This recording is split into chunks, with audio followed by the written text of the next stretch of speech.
Hi everybody, I'm Kristen, and today I will be talking about some interactions that I had with Jesus. So I am 40 years old right now, but when I was in my mid to early 20s, I considered myself to be a spiritualist. So when I was growing up, I had a lot of kind of interactions with spirits or ghosts. I had poltergeist activity happening within the home. So I knew from a young age that our souls kind of continue on after we die, and that we're not just our bodies. And that whole concept was kind of the major focus of my spirituality for many years. So when I found this spiritualist church in my 20s, I was very comfortable with it. I went to church services regularly. I ended up becoming a board member. So that was a real trip to be a member of a church that was kind of so different from what most people are familiar with. But I didn't really have a really rigid religion before that. When I was growing up, I celebrated Christmas and Easter, but I wasn't taught anything about there being kind of a living God or a God that is active in your life, or this concept that Jesus can actually interact with people and is still around, and that his soul is active, his being is active in people's lives today as we speak, in a contemporary sense. That was never something that was taught to me, and it was never something that crossed my mind.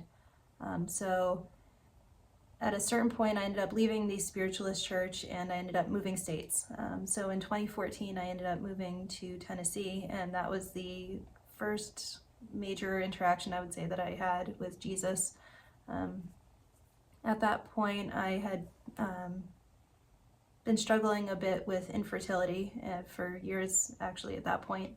And I had been drinking socially, just on weekends, just with people. I would never drink by myself. I wouldn't drink during the week. And there was this one particular, I believe it was a Friday or Saturday night, that my husband and my brother were in the kitchen, and they were preparing drinks. And I think my husband was making a drink for me before we were going to sit down and watch something on TV or watch a movie.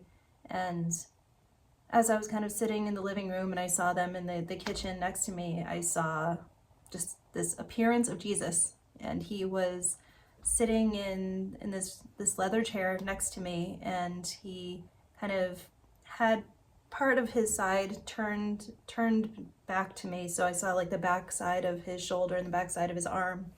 And so he turned his head and he looked back at me, and he just looked down. And I got this overwhelming sense that came over me of how I shouldn't be drinking. And at that point in my infertility journey, it wasn't really something that had crossed my mind of don't drink, don't do this, like treat your body like a temple. But for whatever reason, when Jesus appeared to me in that moment, it was just this overwhelming knowingness of kind of, you have to get your body right. And even having a drink on Friday and Saturday nights, like that's not good. That's not something that I want you to be doing. And so it's really interesting that was the first major appearance that I had of Jesus in my life, was kind of to be more focused on my health and having this slight sense of, I wouldn't say admonishment, but it very much a strong, like kind of like fatherly figure type of presentation of himself. This, I care about you, but what you're doing should be changing. And it wasn't said with any kind of words. It was just this complete knowingness that came over me.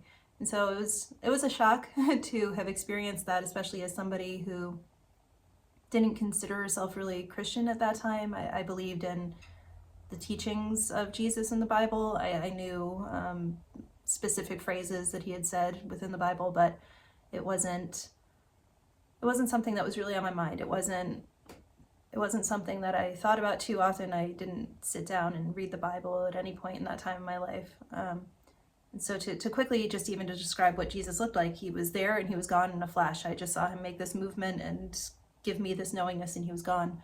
But he had long hair, I would say maybe a little bit down past his shoulders. Again, this was so fast, it's a little bit hard to hold on to. But it was like, yeah, medium to dark brown, a bit wavy. He did have some kind of light facial hair. It wasn't a big thick beard by any means, but there was facial hair. He seemed to have darker eyes. and he was wearing what looked to be a cream or, yeah, like a darker white type of linen type of robe from what I could see. And again, he was just there and he was gone. So from that point on, I did cut back even on the little amount of drinking that I had been doing, and I did end up getting pregnant a couple years later and having my first child.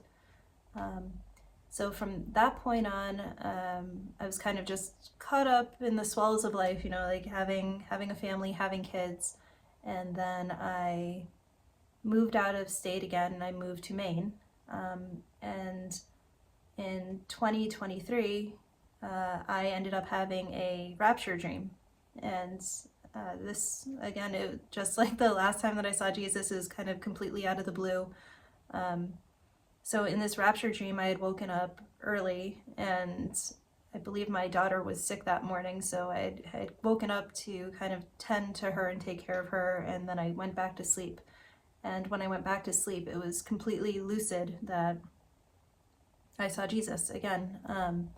And so in this dream that I had, I was looking outwards, and it looked like I was just on the ground looking out into space, and it seemed like there was just blackness in front of me, but with almost like a small spotlight on myself. It reminds me of kind of what I see in the void now, sometimes when I go to this void space.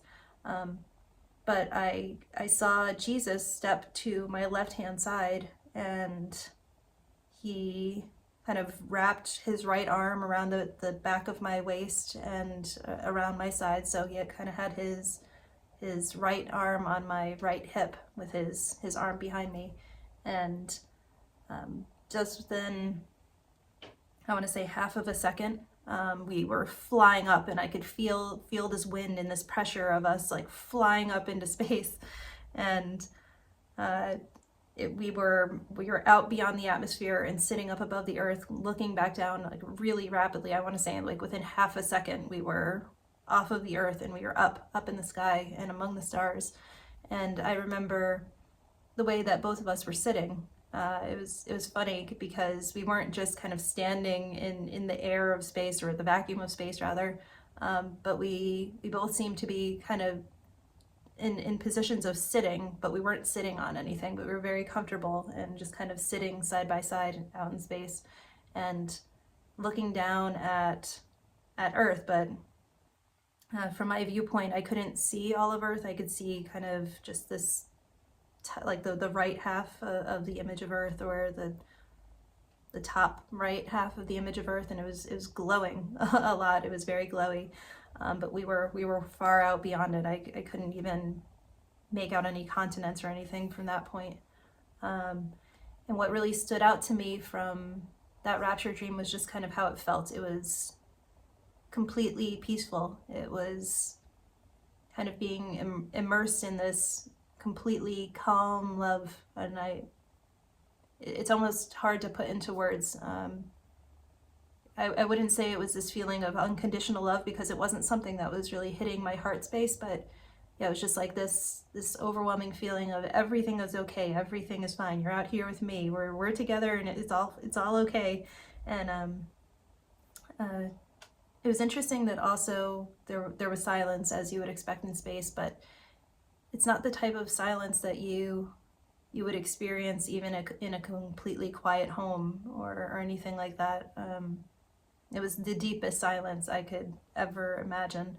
So I would say, like, typically if you're laying down to go to sleep at night, and even if there's no sounds of cars or birds or wind or anything, you would still almost hear this kind of background static in your mind, or maybe like I have the smallest amount of tinnitus, so I hear just kind of this kind of static, really low kind of ringing kind of all the time, but it's really low. But when I was having this lucid dream and I was out in space, I didn't even have that. It was just completely silent, and that's not something that I ever experienced.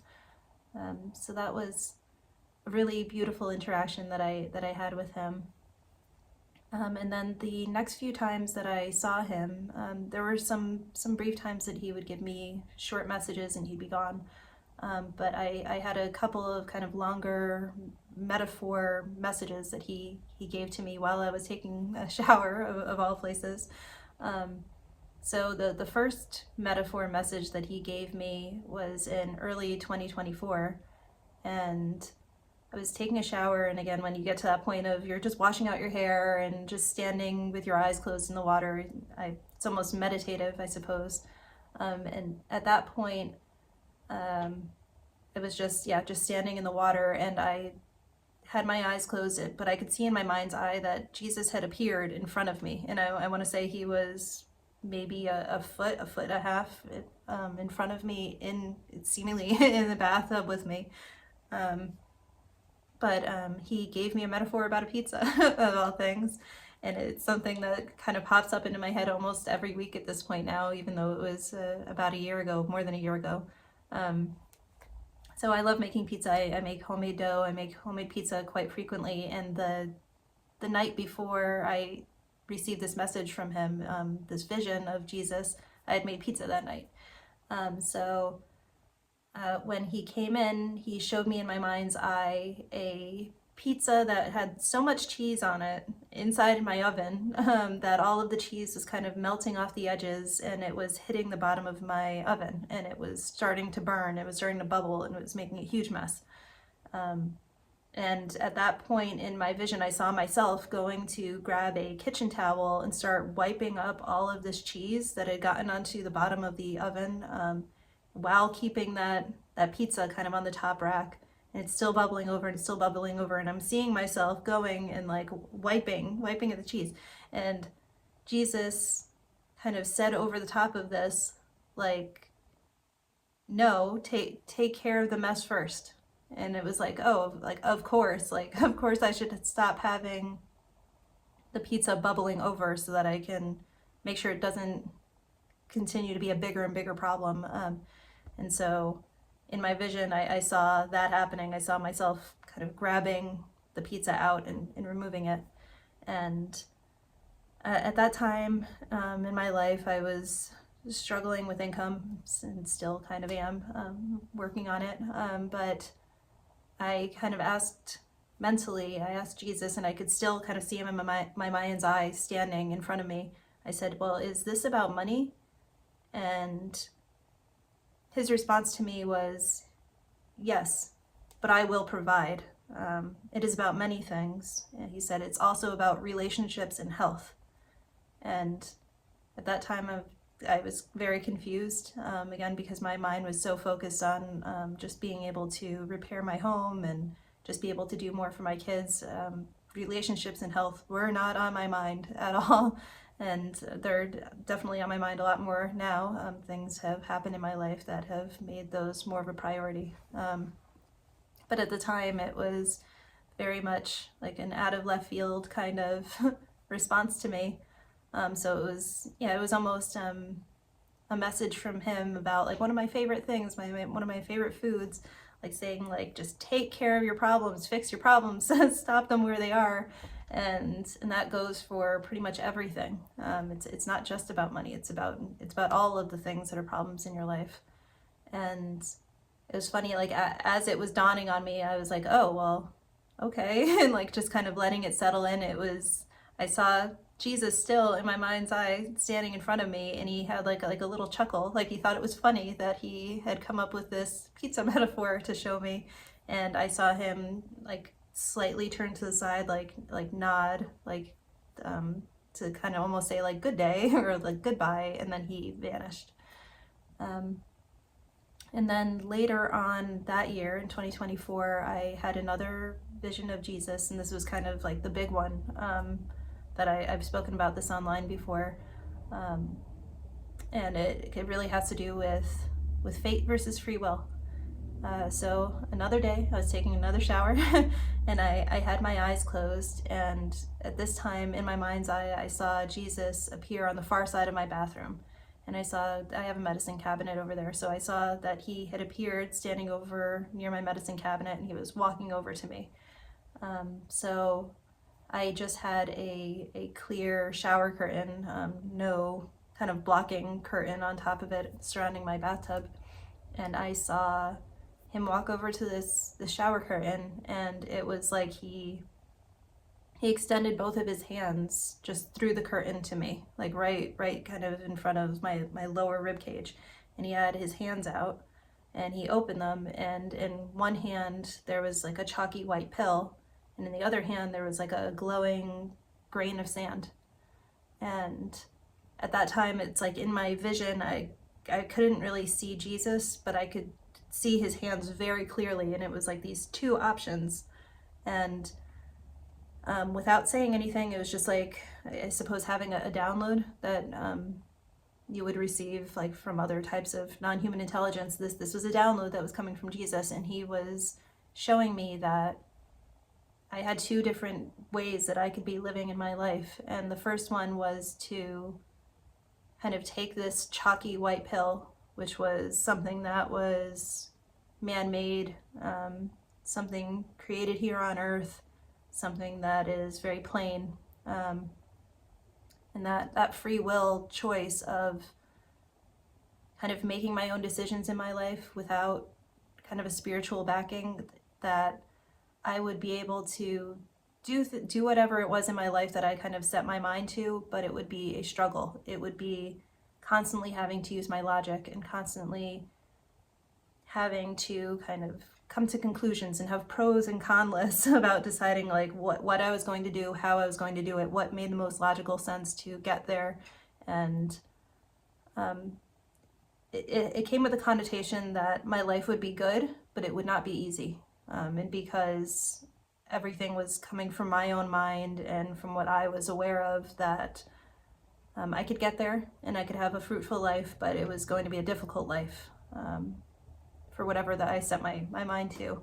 And then with the other hand, with this glowing grain of sand, was the connotation of this is fate, this is destiny. You can look at this natural piece of sand that came from God, that has kind of always been here in some form or another, something that's natural, and you can be guided by this fate, and it will lead you pretty much to the highest form of your life that you can imagine.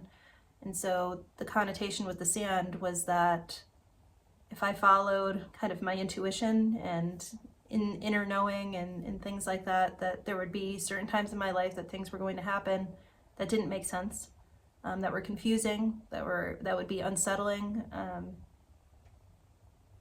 that I wouldn't say difficult, but there would be things coming up in my life that I knew that I would have to do, that I would have to kind of turn reason aside and say, this is something that's going to be happening, and I can't explain to you why I have to do this or why this is so important, but just knowing that I would have to make major life changes and make major decisions that other people wouldn't be able to understand. Or yeah, if they tried to get more information about why this had to happen, or why I was feeling compelled to do something, I would just have to kind of say, well, I give it up to God, and so I'm going to follow my gut instinct and intuition. That's going to lead me to the best things in my life. And so, while maybe not super easy to make those decisions, there was this connotation that choosing fate, choosing that sand, was going to lead to just the best possible things that I could be experiencing while I'm here. And it's interesting to think about how all of that knowledge kind of came into my mind. It was put into my head, I want to say, within a couple seconds. It was interesting. Yeah, all of it was just kind of information that was given to me, and I had to think it through after it was already kind of gone and given. And so after that vision, that message was given to me by Jesus, like his hands were kind of just poofed away and dissolved away, and he was gone. He wasn't there anymore after giving me that message. And I feel like that's a really profound interaction that I had with him. It wasn't something that I had been thinking too much about in my life. I have had these moments of gut instinct and thinking like, well, I should follow my intuition more, but it wasn't wasn't happening often enough, and it didn't make enough sense to me, I suppose, at that time in my life, that I was thinking about it a lot. But after receiving that message from him, like, oh my gosh, like I have noticed so many things in my life that have just been knowings. Or if I think about a certain situation or a certain person, I could just know what is happening with them. I suppose I don't know how else to put it. It's almost like I have a new sense of empathy or empathic abilities, I suppose you could say. If I think of a person or a situation, I have a knowingness now. There's an intuition of what will happen, or how somebody is feeling, or how they will be feeling, or how things will change. And so in a lot of cases I don't receive like full details. It's more hazy. It's more I guess in the clouds. But I just get a sense of if something will be good or bad, and kind of tinges of what it feels like for that person or for that situation. And I think that that last major message that I got from Jesus ties in a lot to tapping into that ability and tapping into those feelings and kind of doing something with them, and knowing that if I have a strong feeling about something, that's whether it's good or it's bad. If it's good, obviously I should be moving towards that. I should not be shying away from it, because logically life is easier to not go that route, or if logically it makes more sense to not go that route because that route is weird and it's confusing. But even being here on YouTube and kind of talking about these things, like, this was in my intuition and in my gut, being told to me as something that I should be doing, and so here I am. And so I definitely chose the grain of sand, and I'm not going to be choosing the chalky white pill. And I guess that is it for now. I assume that there will be more interactions with Jesus in the future, but you know, they're not on demand. They kind of happen when they happen. And so if you've ever had an interaction with Jesus or another religious figure, I would love to hear about it. I love hearing kind of stories like these, and hearing how these messages that other people have received have kind of transformed their lives or impacted them. So thank you so much for listening today, and I will see you in the next one. Bye-bye.